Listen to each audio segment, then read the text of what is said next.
Thank you.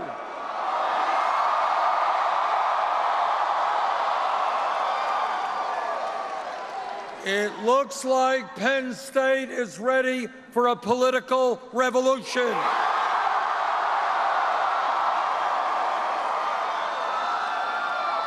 What a great turnout, and thank you all very much for being here. And let me thank Jacob Michael Ryan, Lauren Smith, and Sophia McLennan. Thank you so much for that introduction.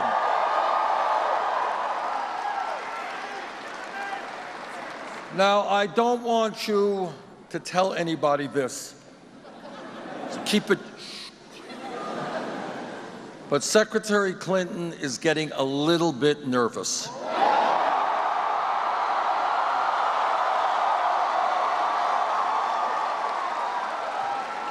And she's getting nervous because we have won 7 out of the last 8 caucuses and primaries.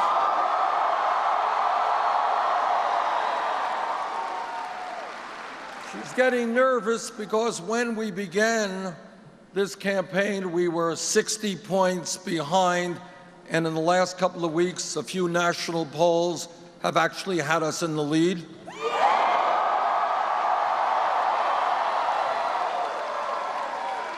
And she's getting nervous because Democratic voters know that in virtually every national matchup general election poll, we beat Donald Trump by wider numbers than she does.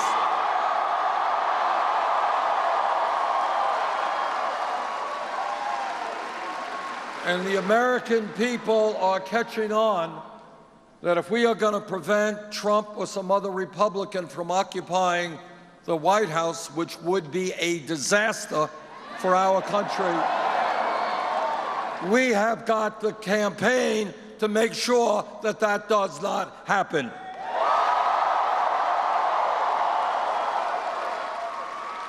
This is the campaign that has the energy, that has the enthusiasm, and that in November will create the kind of voter turnout that will not only allow us to retain the White House, but will regain the U.S. Senate, will do better in the House.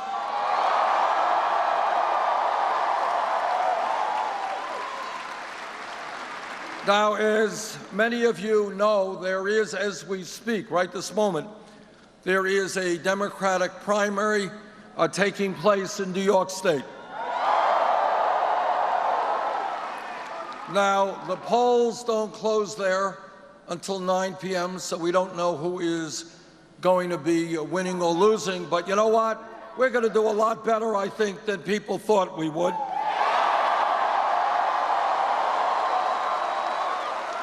And I want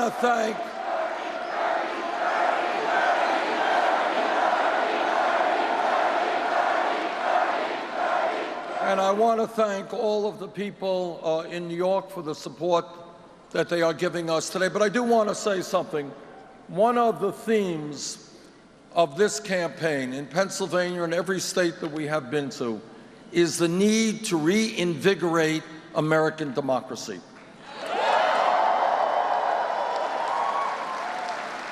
Right now in America, we have one of the lowest voter turnout rates of any major country on earth. And I want us to change that. I want to see more of our people actively involved in the political process, regardless of their views.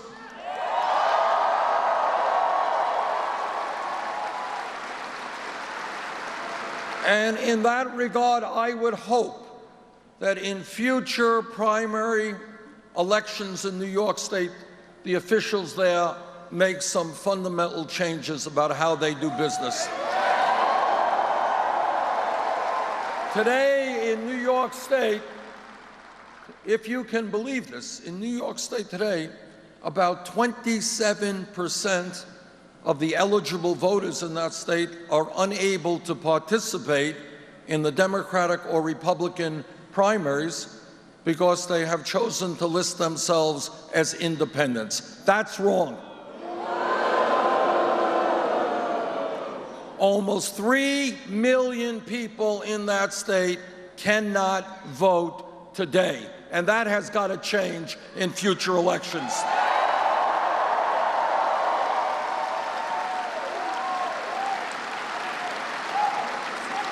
It is absurd that in Brooklyn, New York, where I was born, actually,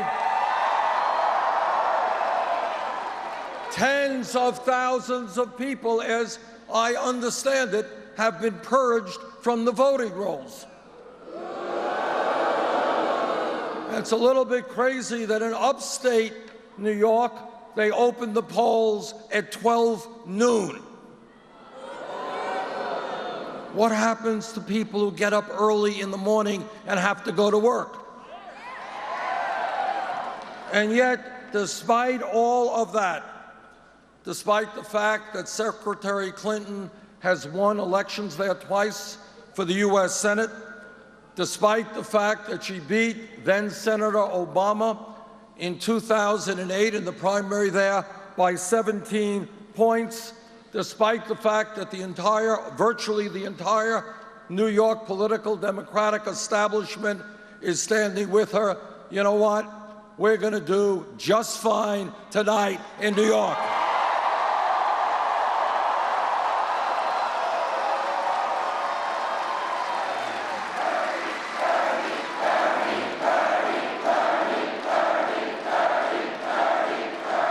And the reason that we're going to do as well as we will is because we're doing something pretty radical in contemporary American politics. We are telling the truth.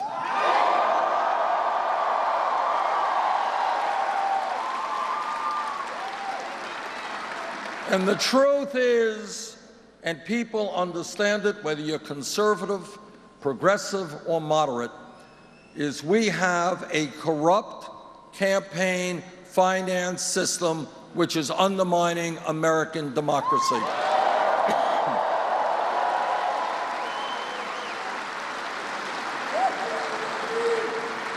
Democracy is not a complicated process. It is one person, one vote, not billionaires and their super PACs buying elections.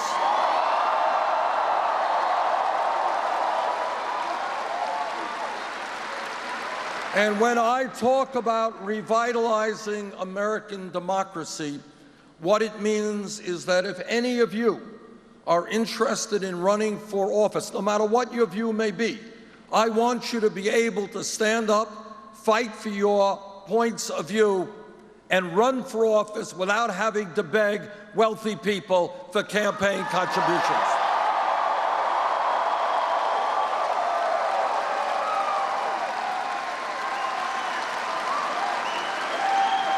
And I am very proud.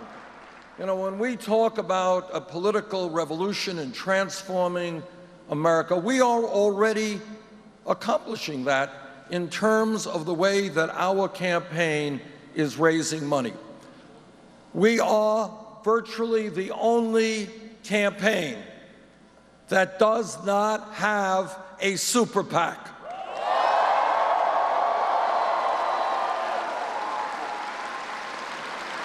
We made a decision early on that our campaign does not represent the billionaire class. We don't represent corporate America. We don't represent Wall Street. And we have chosen not to take their money.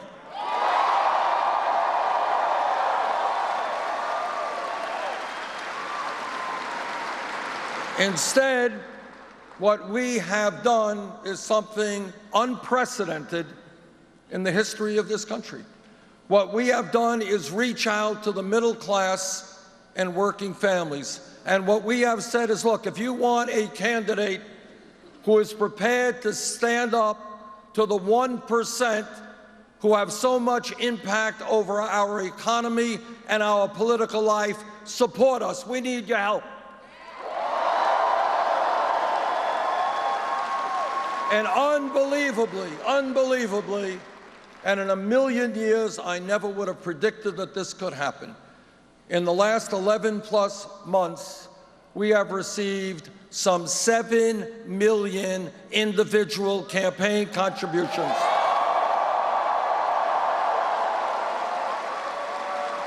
That is more campaign contributions than any candidate in the history of our country at this point in an election.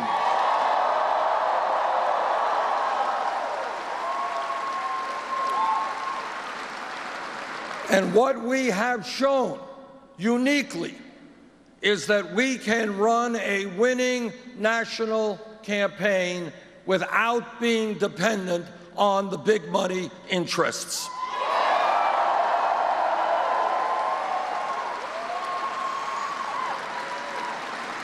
Anyone here know what the average campaign contribution is? That's right. It's absolutely right.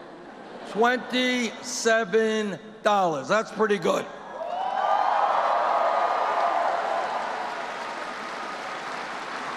Now, Secretary Clinton has chosen another approach. She has a number of super PACs, and in the last filing report, her major super PAC listed $25 million in special interest funding, including $15 million from Wall Street.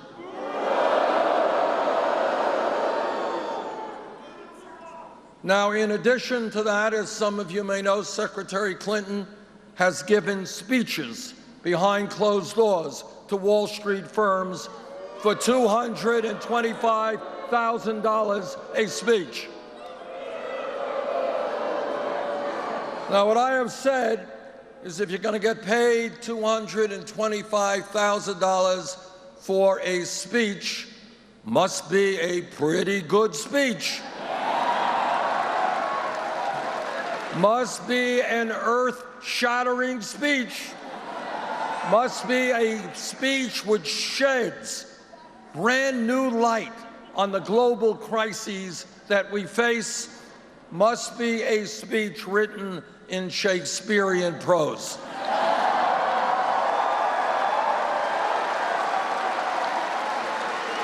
I mean, I can't imagine anyone getting $2.25 for a speech if it's not that great.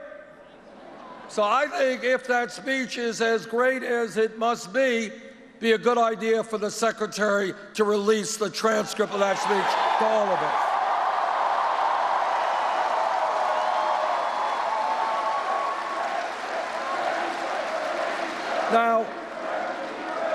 Now, Secretary Clinton has said, well, she will release those transcripts if other people do the same. All right, are you ready? Are you ready for a dramatic announcement? All right, this is an historical moment, so pay rapt attention. Tonight, I am announcing that I will release all of the transcripts of all of the speeches I have given to Wall Street.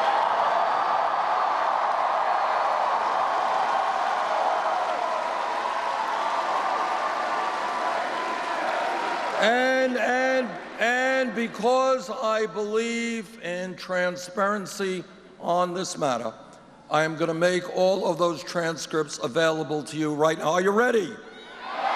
All right, here they come. We got them? That's it.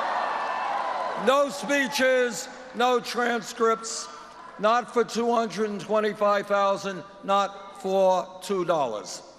But I am keeping my cell phone on because I am waiting for that call from JPMorgan Chase or Goldman Sachs saying, Bernie, we want you to give a speech to Wall Street. Now, I don't need $200,000, I don't need $2, but I would like to speak to Wall Street, and I will tell you why.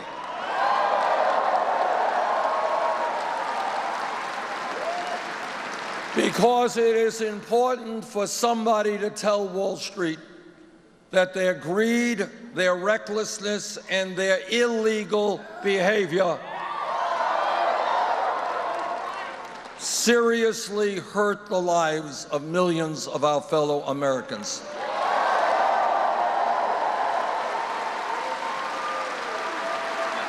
As a result of their actions, their illegal actions, millions of Americans lost their jobs, their homes, and their life savings, and many of those people have yet to recover. Now, the other point that I would like to make to Wall Street is when Congress, against my vote, bailed them out, when Congress bailed them out because the major banks were too big to fail, turns out that 3 out of the 4 largest banks today are bigger now than they were when we bailed them out because they were too big to fail. Turns out that 5 major banks could not recently pass what's called a living will process, telling us how they would break themselves up in the event of a financial crisis for those banks. Turns out also that in the last week or two, Goldman Sachs, one of the large financial institutions on Wall Street, reached a $5 billion settlement with the United States government. You know why they reached that settlement? Because they acknowledged that they were selling worthless packages of subprime mortgage loans. And they, of course, were not the only bank. Other major banks reached even larger settlements. So point number one, I want you to think about this as we think outside of the box. Wall Street is the most powerful entity in the United States of America. They have more economic and political power than any other entity in our country. And yet it turns out that the business model for the major financial institutions is fraud. And that is why when 3 out of 4 are larger than they were when we bailed them out because they were too big to fail, today we have got to break them up.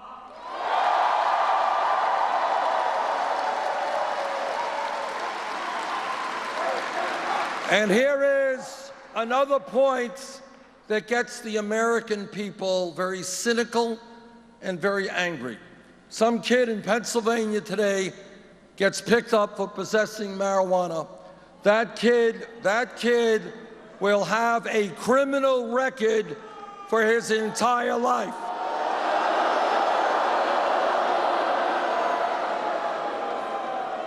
But turns out that if you are an executive for a major Wall Street firm whose illegal behavior destroys the lives of millions of Americans, the only thing you get is an increase in your compensation package. And that is why together we are going to bring justice back to a broken criminal justice system.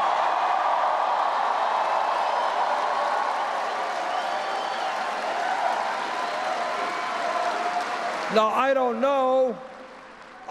know, but maybe that's why they have not invited me to give that speech to Wall Street. Could be wrong.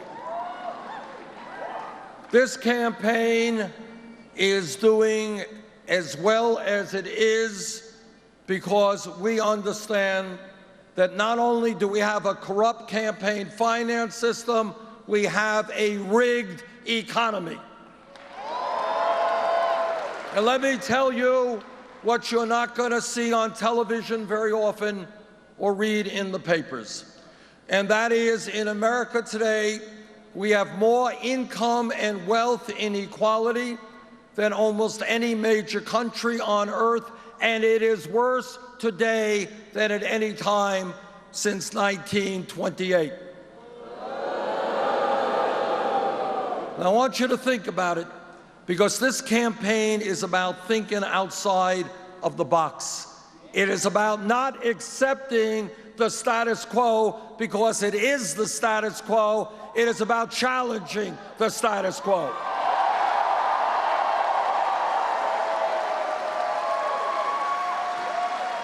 What this campaign is about is saying loudly and clearly that when the top 1/10 of 1%, not 1%, 1/10 of 1%, now owns almost as much wealth as the bottom 90%, that is not an economy that is moral, sustainable, or American.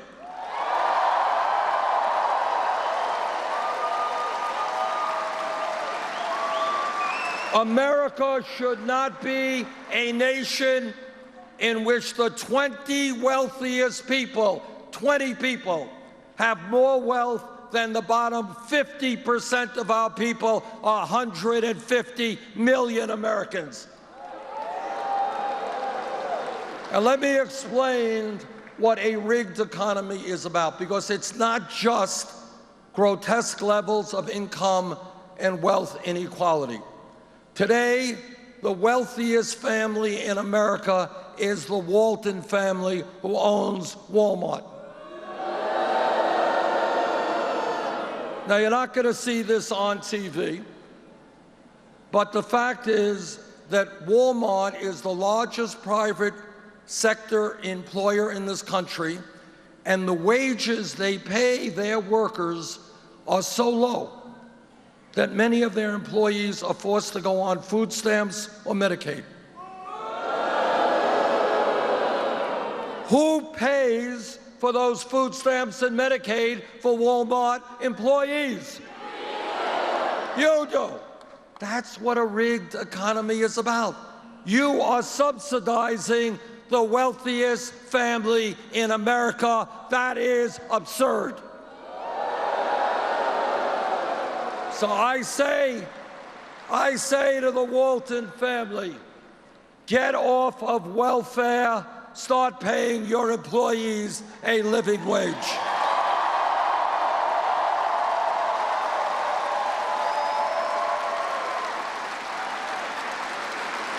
And when we talk about the economy, it is not just a very unfortunate and grotesque distribution of wealth.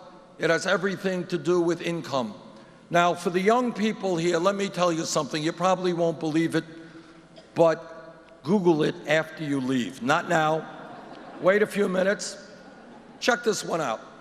40 years ago, before all of the technology and all of the robotics and all of the cell phones and all of the global economy, guess what? 40 years ago, one person in a family, in those days, most often a man, could work 40 hours a week and bring in enough income to take care of the whole family. Now, I know you don't believe me, but it's true. Today, after an explosion of worker productivity, an explosion of technology, in almost all families, mom is working, dad's working, and the kids are working, and they have less disposable income than the one earner did 40 years ago. And in fact, let me give you some news that together we are going to have to address. All right, young people, you ready for this? All right, buckle up, because we're going to change it. But if we don't transform this economy, the young generation of today, for the first time in the modern history of America, will have a lower standard of living than your parents. In other words, unless we turn around this economy, which together we will, we are looking at the end of the American dream, and we will not allow that to happen.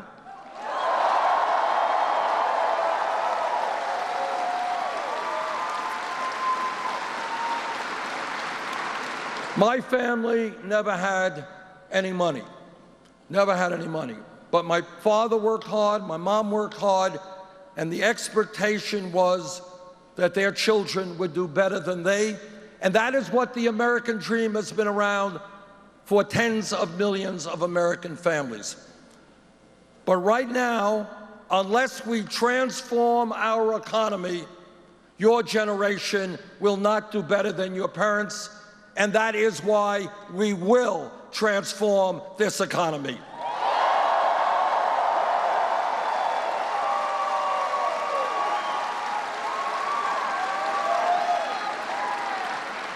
But it is not just the corrupt campaign finance system we have to deal with. It is not just a rigged economy. It is a broken criminal justice system.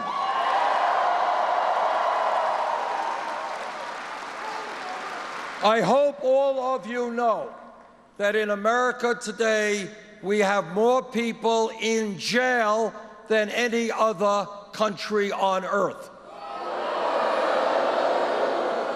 2.2 million people in jail. We're spending $80 billion a year locking them up. And that is why we need real reform in our criminal justice system. Today, youth unemployment is off the charts. African-American youth unemployment for high school graduates is 51%. For Latinos, 36%. For white kids, 33%.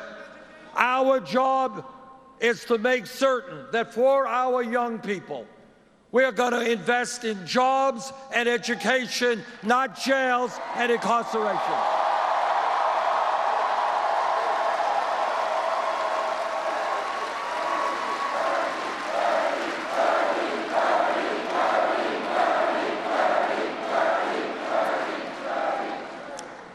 And when we talk about criminal justice reform, we are talking about reforming local police departments all over this country.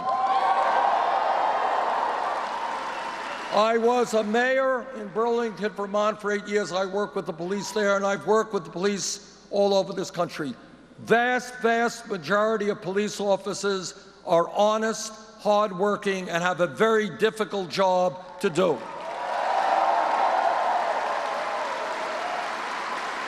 But like any other public official, when a police officer breaks the law, that officer must be held accountable.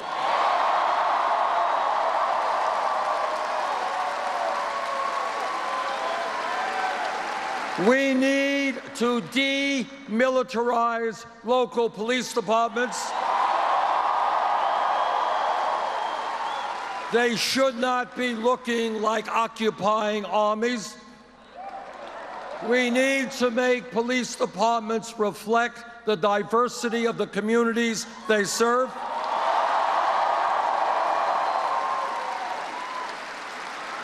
We need to make certain that every police officer in this country understands that lethal force is the last response, not the first response.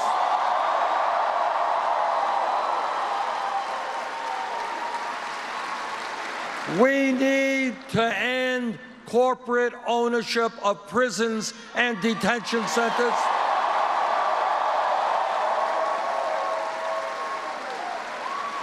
We need to rethink the so-called war on drugs.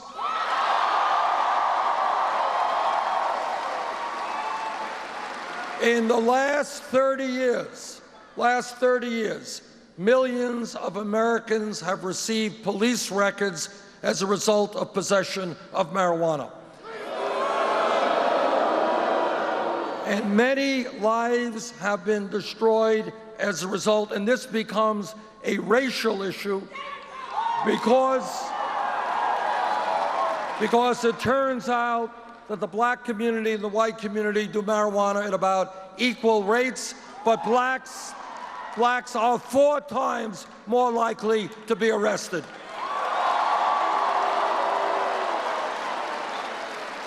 Today, under the Federal Controlled Substance Act, marijuana is listed as a Schedule I drug, right alongside heroin. And that is why I believe we must take marijuana out of the Federal Controlled Substance Act.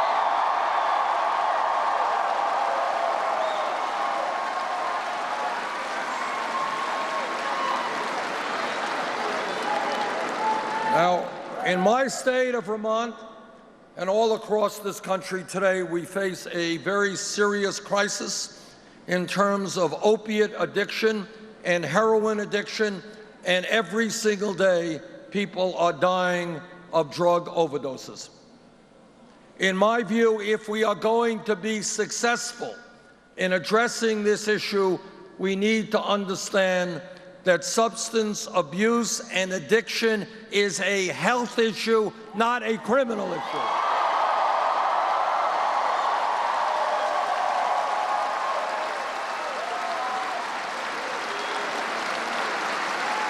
And that means a revolution in the way we do mental health treatment in this country.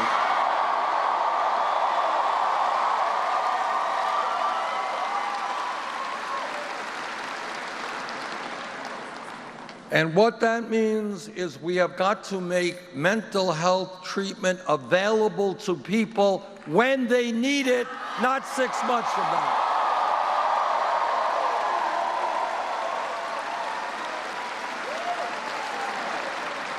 Now, this campaign is going to win because we are listening to ordinary Americans, not just wealthy campaign contributors.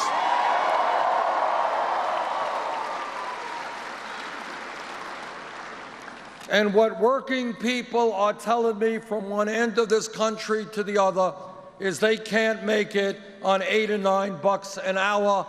We need to raise the minimum wage to a living wage.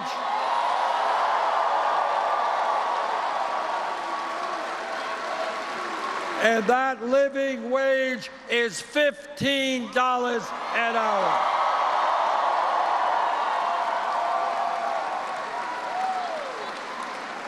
It is not a radical idea to suggest that if you work 40 hours a week in this country, you should not live in poverty.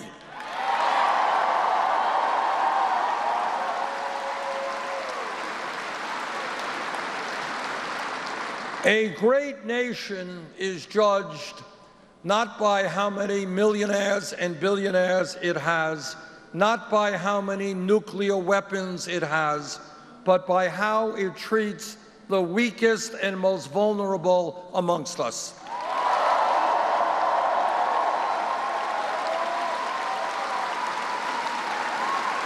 And right now, in Pennsylvania, and in Vermont, and across this country, we have millions of seniors, disabled veterans, and people with disabilities who are struggling to get by on $11,000, $12,000 a year Social Security.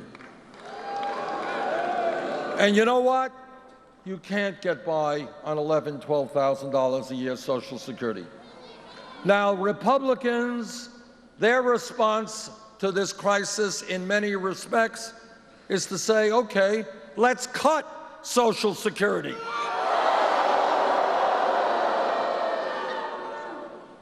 Well, I got some bad news for my Republican colleagues.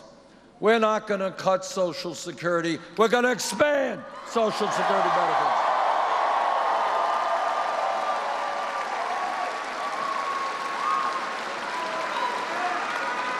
This campaign is listening to women.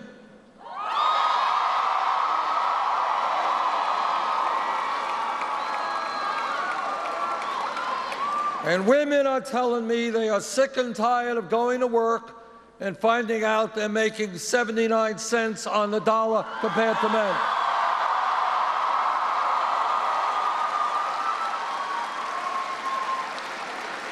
The women of this country want the whole damn dollar, and they're right.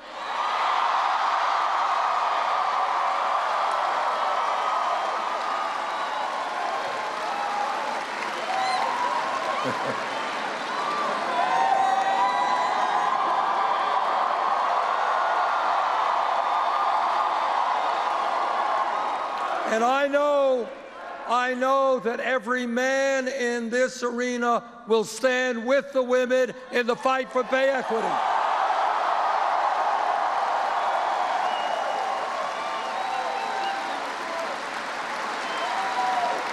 This campaign is listening to young people.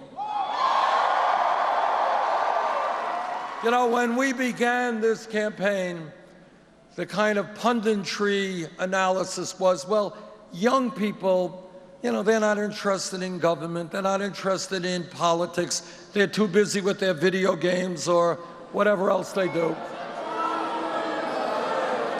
Well, turns out not to be quite accurate. Turns out that young people fully understand they are the future of our country, and they want to help determine the future of this country.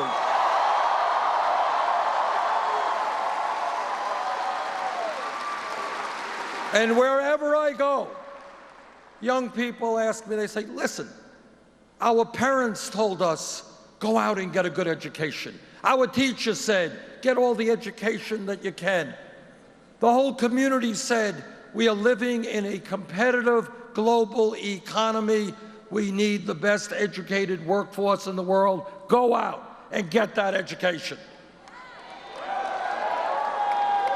But then young people come up to me and they say, we did what people told us to do.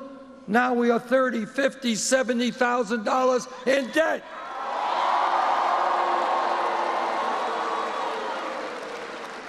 And the question is, why are we punishing millions of young people for doing exactly what we asked them to do?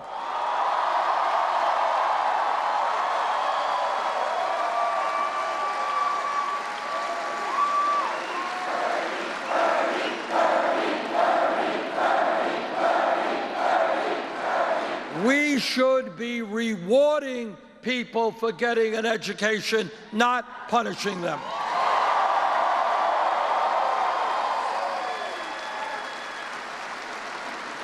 Now just think outside of the box for a moment. Think outside of the status quo. Go beyond where media wants you to go and what our options are. You all know that if this country is to succeed in the future with a strong economy, we all need to have the best education possible. Is that right?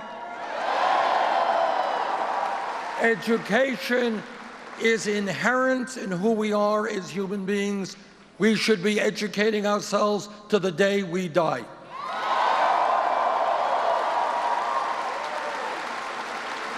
It is literally insane to be punishing millions of people, to saying to them, you're going to be paying off your student debt for decades because you got an education.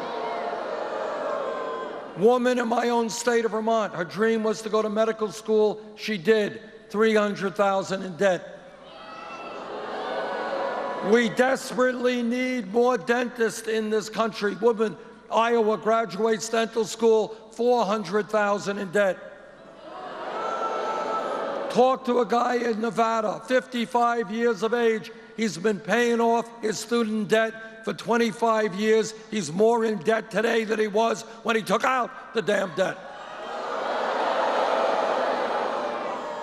That is not only unfair to the individuals, it is absurd when we talk about the future of our economy. And that is why I believe when we talk about public education today, it is not good enough to just talk about free public education, meaning first grade through 12th grade. The world has changed. The economy has changed. People need more education now than they did 30, 50 years ago.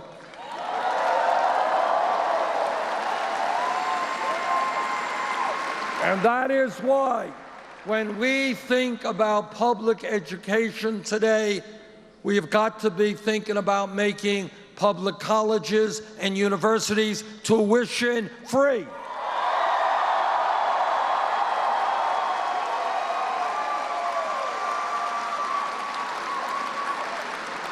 And with millions of people being crushed by high levels of student debt, we have got to reduce that debt significantly. And we do that by allowing people with the debt to refinance their loans at the lowest interest rates they can find. Now, very often in this campaign, I'm being criticized for thinking too big. Bernie, you are Santa Claus. You're giving away free tuition. You're going to lower student debt. You're a nice guy. How are you going to pay for all this stuff? All right, I want you to think about a couple of things. Number one, in the last 30 years, there has been a massive transfer of wealth in this country from the middle class to the top 0.1%. Trillions of dollars gone from the hands of working families to the very wealthiest people in this country. Second of all, back in 2008, 2009, this country bailed out Wall Street after their illegal behavior helped destroy our economy. I believe that now is the time to impose a tax on Wall Street speculation.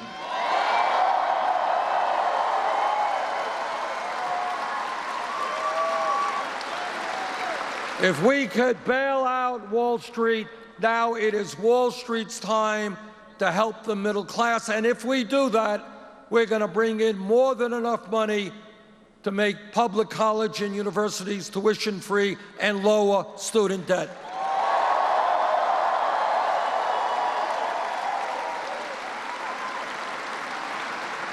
This campaign is about transforming our national priorities, not accepting the status quo of today.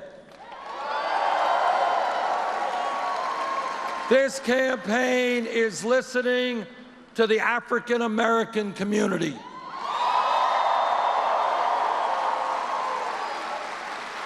And they're asking me a very simple but profound question.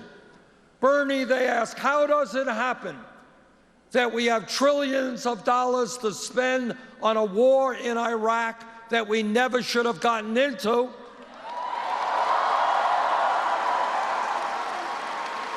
But somehow we seem not to have enough money to rebuild our crumbling inner cities.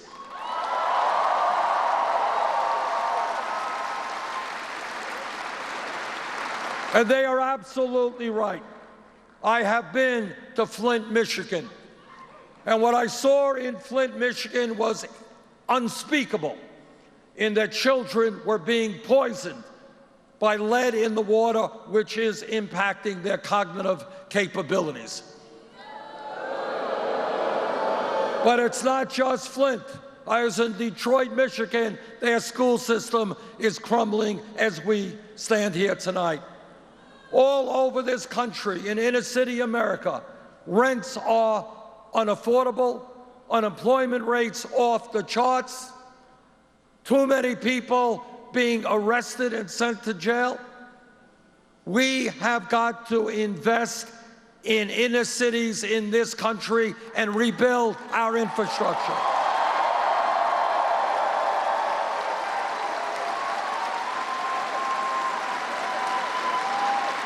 If we can rebuild the infrastructure in Iraq and Afghanistan, we damn well can rebuild the infrastructure in America.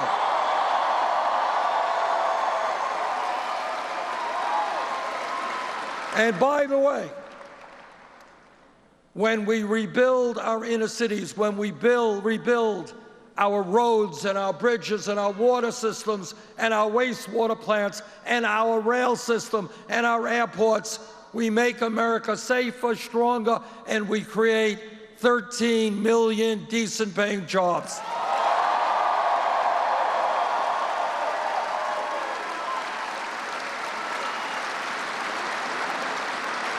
This campaign is listening to our brothers and sisters in the Latino community.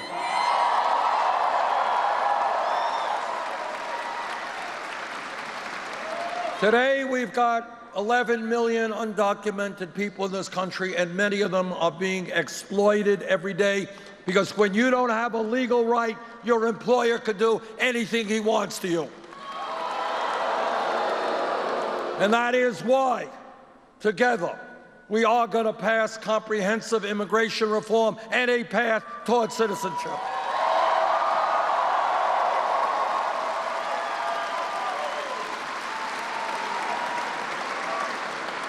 This campaign is listening to a people whose voices are almost never heard, and that is the Native American community.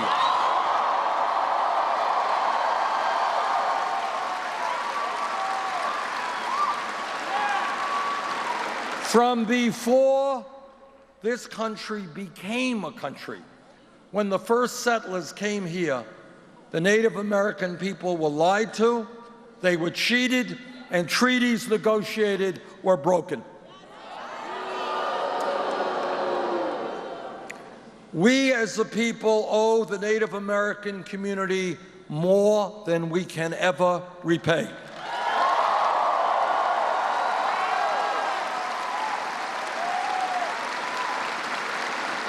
Some of the best aspects of our culture come from the Native American people. They have taught us, among other things, that as human beings, we are part of nature.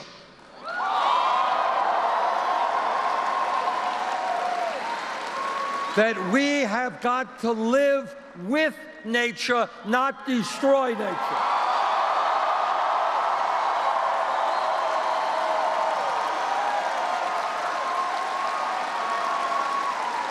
And yet today, despite all they have given us, if you go to reservations in this country or Native American communities, you see terrible, terrible poverty, unemployment, suicide rate among teenagers, horrific. If elected president, we will change our government's relationship to the Native American people.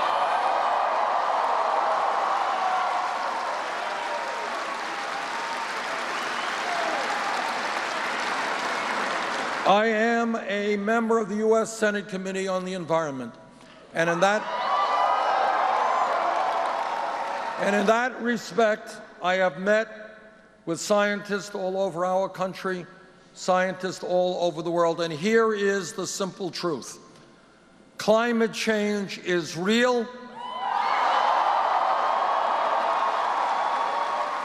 Climate change is caused by human activity. And it is already doing devastating harm to our country and much of the world. And here is the other truth, a scary truth, but a truth nonetheless. And that is what the scientists are telling us is that we have a very short window of opportunity to transform our energy system away from fossil fuel to energy efficiency and sustainable energies.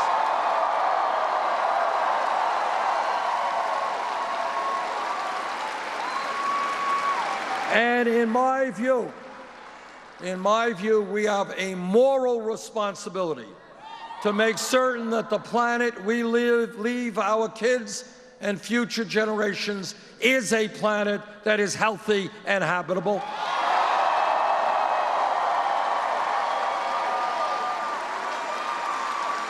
And what that means politically is that we have got to stand together and take on the fossil fuel industry and tell them that their short-term profits are not more important than the future of our planet.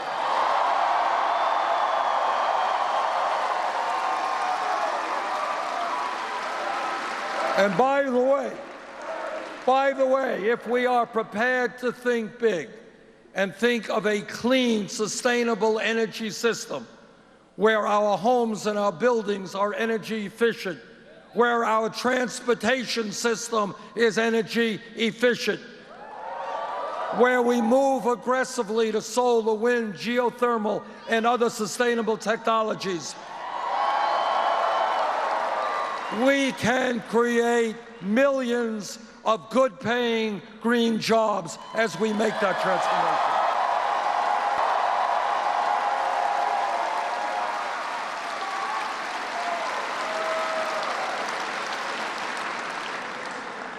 Let me repeat now what I have been criticized for saying on many occasions, so let me be crystal clear and say it again.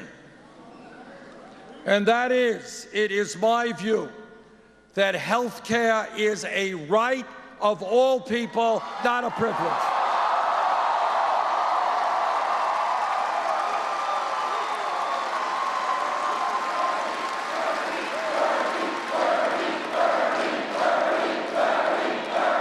Now, the corporate media doesn't talk about this a whole lot, because they're too busy getting ads from the insurance companies and the drug companies.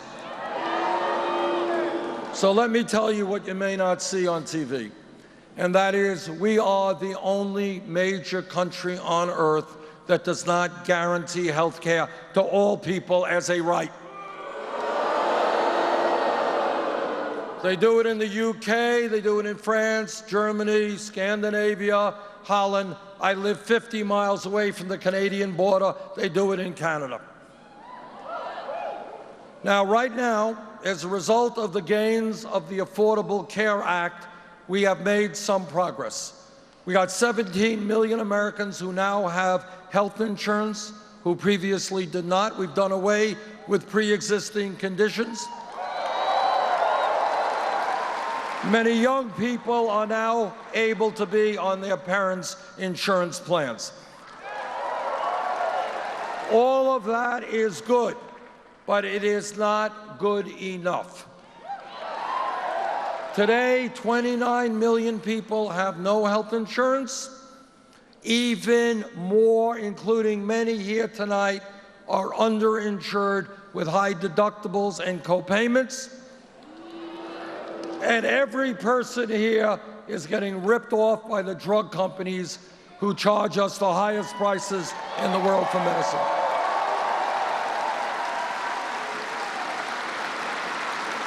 And despite all of that, we end up spending much more per capita on health care than do the people of any other major country. In my view, and this is thinking outside of the box, but it's envisaging a new America.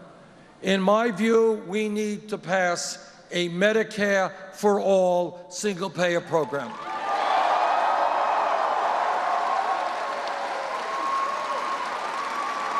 Think of an America where every person has health care as a right. Think of an America where you can quit your job and go out and start your own business and not worry about having health insurance.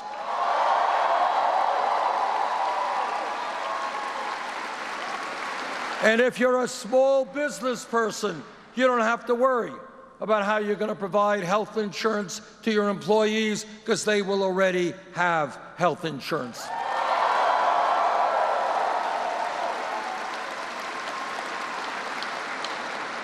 Everybody here understands that what American history has been about is the understanding that real change never takes place from the top on down, always from the bottom on up.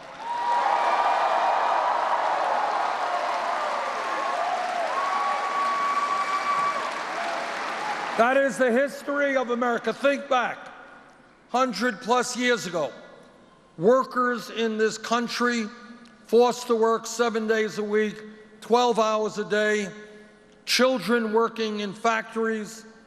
People could be fired arbitrarily. They had no rights on the job. And workers stood up and they said, we are not beasts of burden, we're not animals, we are human beings. We want dignity. We're going to form trade unions and negotiate contracts.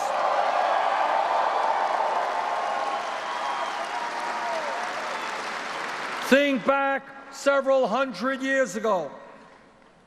within the abomination of slavery, African Americans and their allies said, we will struggle for as long as it takes to end racism and segregation and bigotry in the United States of America.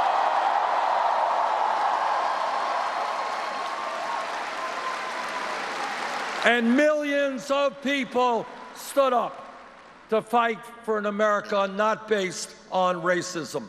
Think about 100 years ago, not a long time from an historical perspective. 100 years ago today, women did not have the right to vote, could not get the education they wanted, could not do the work they wanted.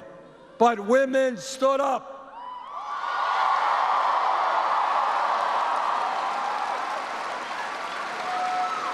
They stood up and they said, the status quo ain't good enough. It's unacceptable. And women and their male allies said that in America, women will not be second-class citizens.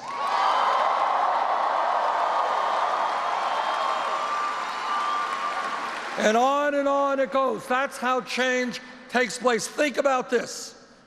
If we were in this room 10 years ago, which is no time at all from an historical perspective, 10 years ago, and somebody here jumps up and says, you know, Bernie, I think that gay marriage will be made legal in this country in 50 states by the year 2015. Do you know what the person next to her would have said? Would have said, you're crazy. You're thinking too big. It can't happen. But what happened is the gay community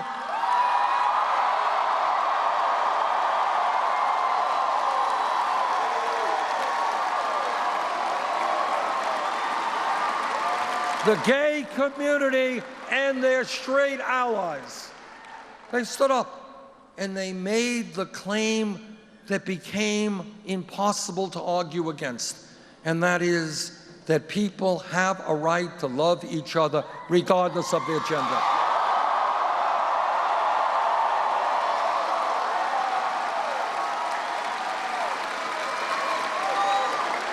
That is how change takes place, always takes place, when people stand up and reject the status quo and come together. Give you one more example. 5 years ago, if we were in this room 5 years ago and somebody jumps up and says, Bernie, you know, this $7.25 an hour minimum wage, it's an outrage. People can't live on it. We got to raise that minimum wage to $15 an hour. Person next to him would have said, $15 an hour? You want to more than double the minimum wage? You're nuts. You're thinking too big. You're too radical. Maybe $8, maybe $10. You can't go to $15 an hour. But you know what happened?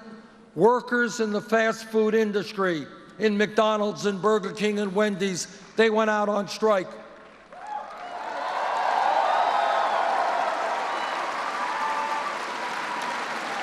And they said to the American people, we can't make it on $7.25 an hour. And then you know what happened? A couple of years ago in Seattle, Washington, they passed a $15 an hour minimum wage. And then in Los Angeles, San Francisco, Oregon, California, New York State.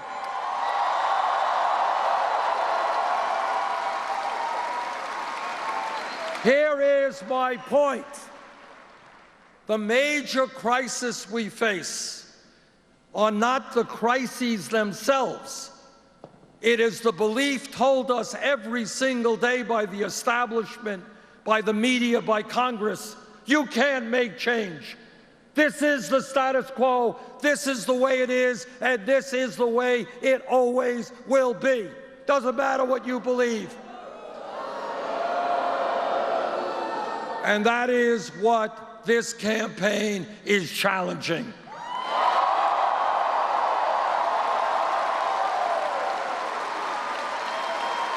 And that is why we're going to win this election.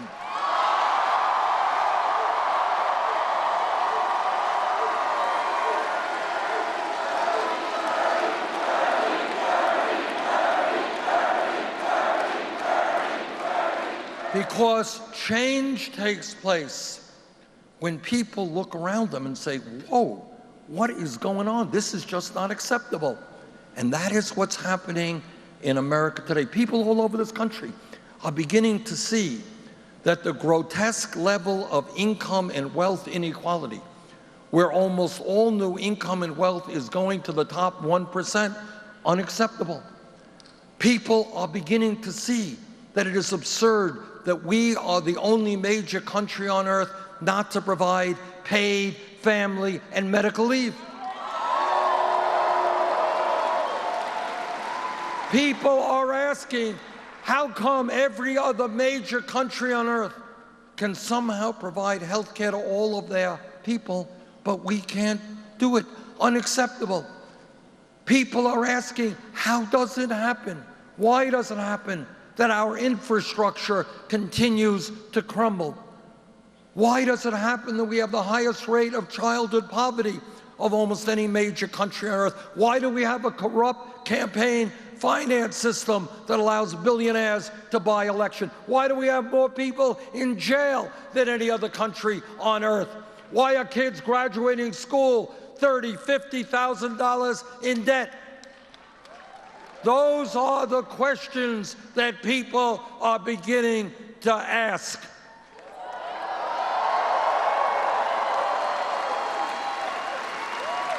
And as soon as they ask those questions, they quickly realize that establishment politics and establishment economics are not going to solve those problems.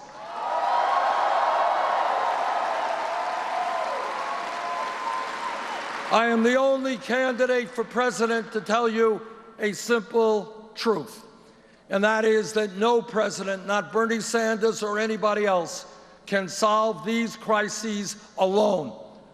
We need millions of people, including many people who have given up on the political process, who have turned away from the process in disgust. We need them back into the system to reclaim American democracy.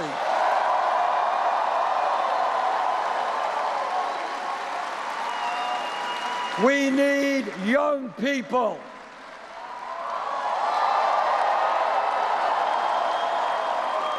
Many of whom may never have voted yet in their lives to say, excuse me, the decisions you are making now are going to impact me and my kids for the next many, many decades. You better listen to what we have to say.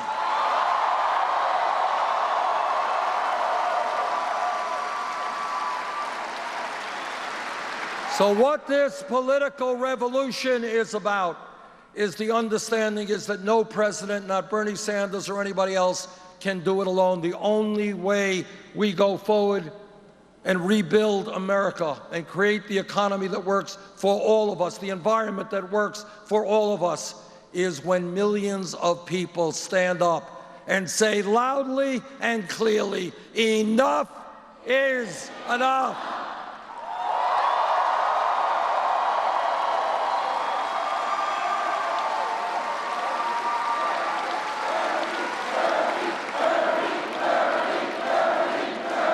And if we do not allow the Donald Trumps of the world to divide us up, if we all understand that our strength is in our diversity, and if we stand together, and if we demand a government that represents all of us and not just the 1%, when we stand together, there is nothing that we cannot accomplish.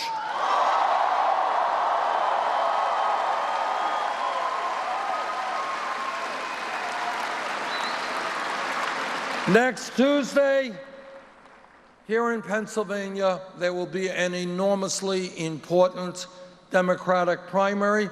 What I have learned so far from this campaign is when voter turnout is high, we win.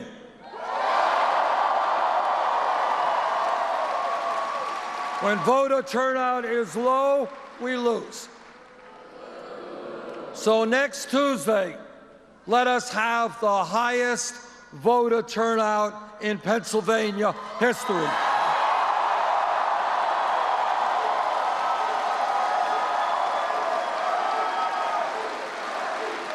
And let Pennsylvania go forward and tell the world you are going to lead this country into a political revolution. Thank you all very much.